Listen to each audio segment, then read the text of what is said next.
আরবিতে এই মাসের নাম কি? রজব। অফিসিয়াল ভাবে ছুটি ঘোষণা হয়ে যাচ্ছে শবে মিরাজের ছুটি। বিভিন্ন বড় বড় বিশ্ববিদ্যালয়ে মাদ্রাসার নাম করে শবে মিরাজের ছুটি দিচ্ছে। আমার পাবনা সুধানগরে গতকালকে মিরাজের চাঁদের সিন্নির চাউল তুলছে। গ্রামে গ্রামে তন্ন তন্ন করে খুঁজেছে, একটা লোক যদি মুখ দিয়ে বলেছে আমি চাল দিতে পারবো না, তাহলে মনে হচ্ছে যে উনি মনে হয় ধর্ম বিরোধী কাজ করে ফেললো। এটা হলো বাংলাদেশ। বেদাতির কোনো আসল নাই।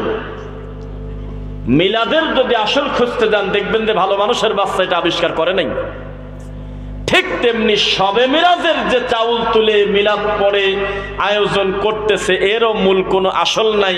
আসল হলো 17 নম্বর সূরা বানী ইসরাইল। আল্লাহ নিজে বলে দিয়েছে তার মুহাম্মদ সাল্লাল্লাহু আলাইহি ওয়াসাল্লামকে তিনি তার কাছে নিয়েছেন, তবে দুই চোখ দিয়ে সরাসরি দেখেছেন, কোনো প্রমাণ নাই। এখন এইটুক কথা যদি বর্ণনা করে দিয়ে দেয় তাহলে তো ওয়াজ তো 5 মিনিটে শেষ। তো বেদাতি হুজুরের আর থাকেটা কি? তখন এই মিরাজের আগে পিছে প্রায় 42টা মিথ্যা কথা লাগায় 4.5 ঘন্টা বক্তব্য দেওয়ার পরে বলল এই মিরাজের ঘটনা শেষ করতে পারলাম না, আগামীবার দাওয়াত দিলে এসে ফিনিশিং দেব। কারণ ওয়াদি হলো 3 মিনিটের। এই গোটা মিরাজটা হলো ইতিকাদি ইবাদত, আকীদাগত ইবাদত, বিশ্বাসগত ইবাদত, পালনীয় ইবাদত না।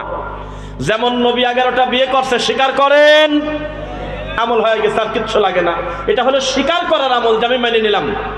আমার নবী দাঁড়িয়ে পেশাব করেছে একটা পরিস্থিতির কারণে, মেনে নিলেন, আমল হয়ে গেছে। কোনোদিন যদি ওই পরিস্থিতিতে আপনি পড়েন, আপনিও দ্বারা পেশাব করবেন, জায়েজ। কিন্তু আপনি বিবাহ 4টার বেশি করতে পারবেন না, নবীর জন্য খাস করে 11টা ছিল। ওই উদাহরণ দিয়ে আপনি শরীয়তের হালাল হারাম বিচার করতে পারবেন না। তো ঠিক তেমনি আল্লাহ যে তার নবী সাল্লাল্লাহু আলাইহি ওয়াসাল্লামকে মিরাজ করিয়েছেন, এটা কোরআন মাজিদের আয়াত দ্বারা স্বীকৃত। কেউ যদি অস্বীকার করে সে কাফের।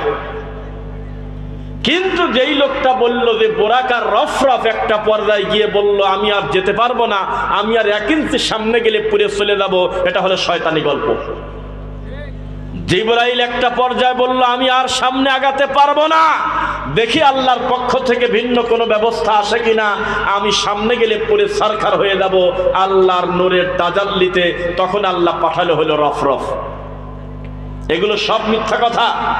রাসূলের নামে অপবাদ, মানে মিরাজ আছে কথা সত্য, কিন্তু আগে পিছে এত বেশি গ্যাটি সোয়াশাল লাগাইছে, আসল জিনিসের জাত রাখে নাই বাঙালি জাত। এই মিরাজটা ছিল গায়েব। কিভাবে নিয়েছেন আল্লাহ ভালো জানে।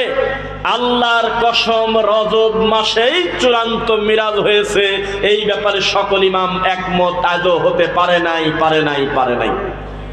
কেউ বলেছে রমজান মাসে, কেউ বলেছে রজব মাসে, কেউ বলেছে রবিউল আউয়াল মাসে, কেউ বলেছে শাবান মাসে। এখানে দিনটা কোনো ইবাদত না, তাকে নিয়ে গেছে, এটা হলো মূল কথা। তো বাঙালি জাত একটা নির্দিষ্ট করে 27শে রজব এই দিনটা নির্ধারিত করে একটা দিবস পালন করতেছে, যার নাম হলো শবে মিরাজের দিবস। এখনো চলতেছে। এখন টেলিভিশনে এই বিষয়ে বক্তব্য হচ্ছে। আমি আর আপনি যেভাবে বসে আছি, 2-4টা জোকার মৌলবী এক জায়গায় বসে শবে মিরাজের ফজিলত বর্ণনা করতেছে। আল্লাহ বলল জুতা খোলো, হ্যাঁ মুসা জুতা খুলে আসো তোর পাহাড়ে, ফাখলা নালাইক ইন্নাকা বিল ওয়াদিল মুকাদ্দাসি তুয়া। এটা পবিত্র উপত্যকা, তুমি এখন জুতা খুলে আমার সঙ্গে কথা বলতে আসো।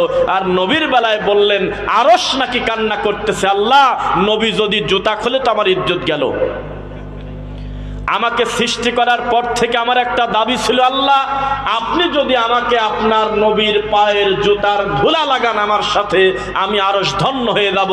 আল্লাহর কসম, মেড ইন চায়নার হাদিস, এটা মক্কা মদিনার হাদিস না। এভাবে মানুষ ইবাদত বানিয়েছে। শবে মিরাজ, শবে বরাত, লাইলাতুল কদরের নামে নির্দিষ্ট করে দিবস করে নেওয়া, আলাদা করে একটা রাত্রি চূড়ান্ত করা, অথচ ছিল রমাদানের শেষ দশকের বিজোড় রাত্রিতে।